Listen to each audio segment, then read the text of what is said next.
कल तक professor MM Kalaburagi को कम लोग जानते थे। वे कन्नड़ की सरहदों तक सीमित लेखक थे, लेकिन आज की तारीख में विचार और लेखन की आजादी से जुड़ा हर शख्स उन्हें जान रहा है। वे इस दुनिया में नहीं रहे, लेकिन सबसे ज्यादा जीवित हैं। उधर जो लोग उनकी मौत की जिम्मेदारी लेने चले थे, वो अपनी बात मिटा रहे हैं। इसलिए हिंसा हार जाती है, विचार बचा रहता है। हालांकि इस तसल्ली से ये डरावनी हकीकत छुपी नहीं रह पाती कि लिखने और बोलने की आजादी कितने बड़े खतरों से घिरी है। हमारे रवीश कुमार ने अपने संवेदनशील अंदाज में प्रोफेसर को दी है श्रद्धांजलि।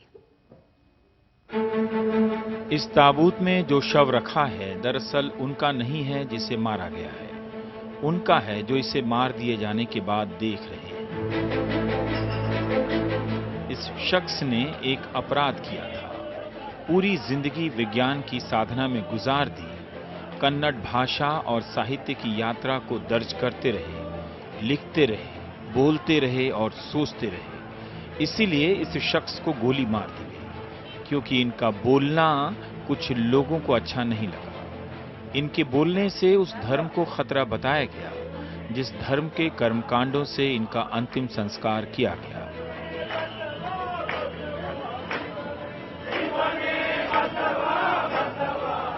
इनके मार दिए जाने के बाद धर्म कितना समृद्ध हुआ होगा, ये आप पर छोड़ता हूं। दरअसल धर्म को बचाने वाले बंदूक लेकर किसी दिन आपके ही घर आ गए तो क्या पता आपने कुछ ऐसा बोला हो जिससे किसी देवी देवता का अपमान हो गया हो।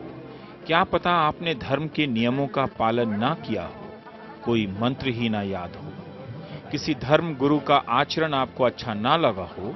इतना तो सब बोलते ही है, लेकिन ऐसी ही किसी बात पर कोई गोली मार दे तब तो चुप ही रहना चाहिए। शुक्र है बहुतों ने ऐसा नहीं सोचा और इस शख्स की अंतिम यात्रा में शामिल होने आ गए। ये कौन लोग हैं जो हर वक्त हिंसा के खिलाफ सड़कों पर आते रहते हैं? बाकी कौन लोग हैं जो ऐसी हिंसा के बाद भी घरों में रह जाते हैं?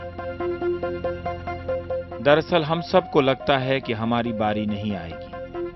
आप सोच रहे होंगे कि इतनी बातें बता रहा हूं, यही नहीं बता रहा कि ये कौन है जिनके लिए इतने लोग सड़कों पर उतर आए हैं। दरअसल ये आप भी हो सकते थे, ये आप ही हैं और अगली बार आपके बीच से ही कोई होगा। हां, इनका एक नाम है और जरूरी नहीं कि वही नाम अगली बार आपका ही हो। ताबूत में बेजान पड़े ये शख्स जब जिंदा थे तब कन्नड़ साहित्य के भारी विद्वान माने गए। ये शख्स जब जिंदा थे तो प्राचीन अभिलेखों, व्याकरण, भाषा का ज्ञाता माने गए। जब इस लाश में जिंदगी धड़कती थी तो इन्हें एमएम कुलबर्गी के नाम से जाना जाता था। 77 साल की जिंदगी में 103 किताबें लिखने और 400 से ज्यादा लेख लिखने के बाद इन्हें मार दिया गया। कर्नाटक की वाचन परंपरा का इन्होंने संकलन किया तो उसका अनुवाद 22 भाषाओं में हुआ। रविवार की सुबह कर्नाटक के मैंगलोर में उनके घर पर कुछ लोगों ने गोली मार दी।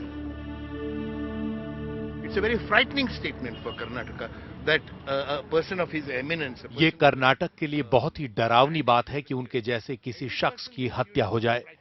किसी की भी हत्या होना खतरनाक है, हमें उसका विरोध करना चाहिए।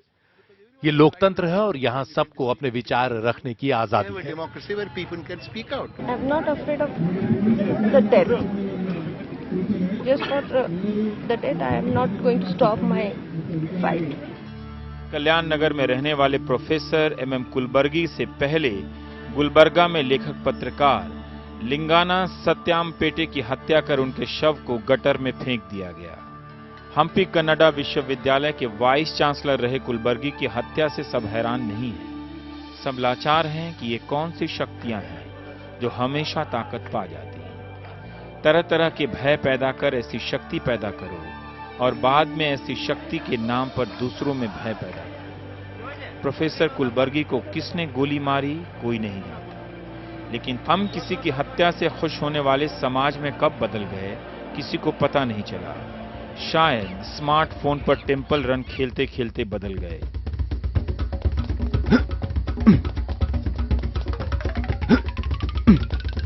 गनीमत है कि बीजेपी के ही नेताओं ने कहा कि हिंसा का रास्ता सही नहीं है, लिंगायत समाज के नेता येदुरप्पा ने कहा कि कलबुर्गी लिंगायत समाज की शान थे, उनकी हत्या की निंदा करता हूं।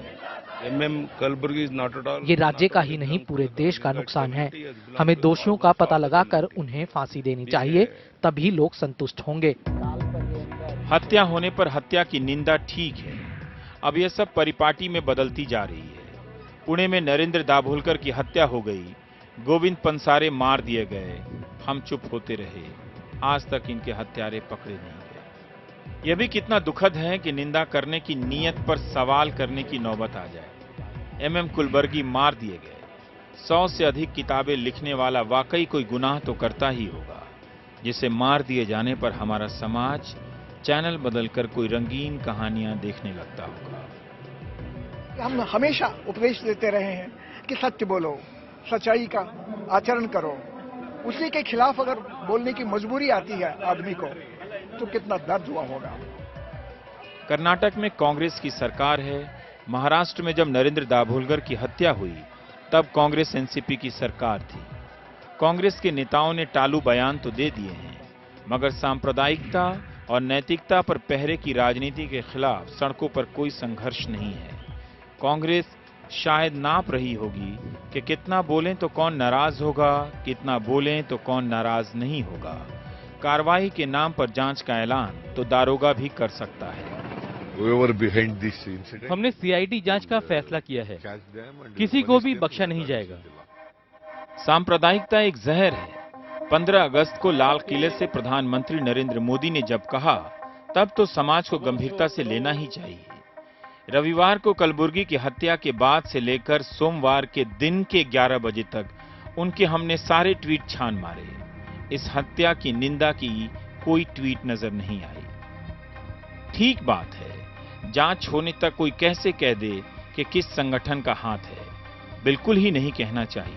लेकिन क्या तब भी कुछ नहीं कहना चाहिए जब किसी लड़के को किसी लड़की के साथ घूमने के जुर्म में कार से उतारकर बिजली के खंभे से बांध दिया जाए, सरे बाजार मारा जाए।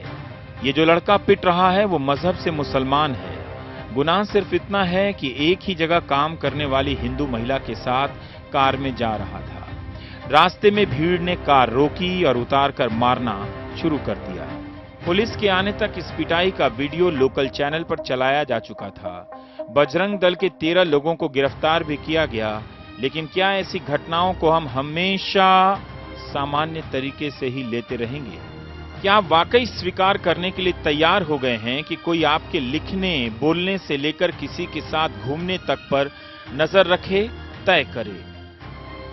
ऐसी कई घटनाएं कर्नाटक में हो चुकी हैं। हर घटना के बाद शोक सभा होती है, मगर कोई राजनीतिक सक्रियता नजर नहीं आती। हमारे राजनेता डरने लगे हैं, डराने वालों को शह देने लगे हैं। नतीजा यह है कि स्कूल कॉलेज की संस्थाएं भी डरपोक होने लगी हैं। इतनी डरपोक कि मैंगलोर में 3 साल पुरानी तस्वीर निकालकर 2 लड़कियों को शर्मसार किया गया। मौज मस्ती करती हुई 2 लड़कियों की तस्वीरें निकालकर कॉलेज तक एबीवीपी के लोग ले गए और प्रिंसिपल से कह आए कि इससे नैतिकता का पतन हो रहा है। कॉलेज उन 2 लड़कियों को निलंबित भी कर देता है। क्या लड़कियों ने अपने पहनने, घूमने की निगरानी का अधिकार राजनीतिक संगठनों को दे दिया है? क्या आप देना चाहेंगी? हम सब क्या होते जा रहे हैं, इसका अंदाजा देश के सबसे शक्तिशाली नेता को तो है। उनकी इस बात को आपने भी सुनकर अनसुना किया होगा, लेकिन एक बार फिर सुनिए तो एक जवाब मिल सकता है। सोमवार को प्रधानमंत्री ने दिल्ली में गोस्वामी तुलसीदास कृत रामचरितमानस का डिजिटल संस्करण लॉन्च करते हुए एक बात कही। उनका संदर्भ सरकारी कर्मचारियों का था, मगर लागू हम सब पर हो सकता है। कभी कभी सरकार में नौकरी करते करते जीवन ऐसा बन जाता है, एक मशीनी गतिविधि बन जाती है और वही सुबह जाना, शाम को आना, वही फाइलें, वही बॉस, वही असिस्टेंट। एक जिंदगी के बड़े महत्वपूर्ण 30-35 साल उसी में गुजर जाते हैं और ज्यादातर का मन बन जाता है कि चलो अब इस पाइपलाइन में घुसे हैं, 30-35 साल के बाद उधर निकलेंगे। जिस रूप में निकलेंगे निकलेंगे। कहीं हम सब पाइपलाइन में तो बंद नहीं हो गए हैं। कहीं ऐसा ना हो जाए कि दूसरी तरफ निकलने पर हमारा कोई इंतजार कर रहा हो बंदूक लेकर। हमारे आपके लिखे बोले का हिसाब करने के लिए प्रधानमंत्री की बात समझ नहीं आई तो आप इसी बात को मशहूर कवि पाश की एक कविता है उसके इस अंश से भी समझ सकते हैं। सबसे खतरनाक होता है मुर्दा शांति से भर जाना, तड़प का ना होना, सब कुछ सहन कर जाना, घर से निकलना काम पर और काम से लौट कर आना। सबसे खतरनाक होता है हमारे सपनों का मर जाना। आप भी थक गए होंगे इतनी लंबी रिपोर्ट देकर। दरअसल गिरोहों को मालूम है कि आप जल्दी थक जाएं।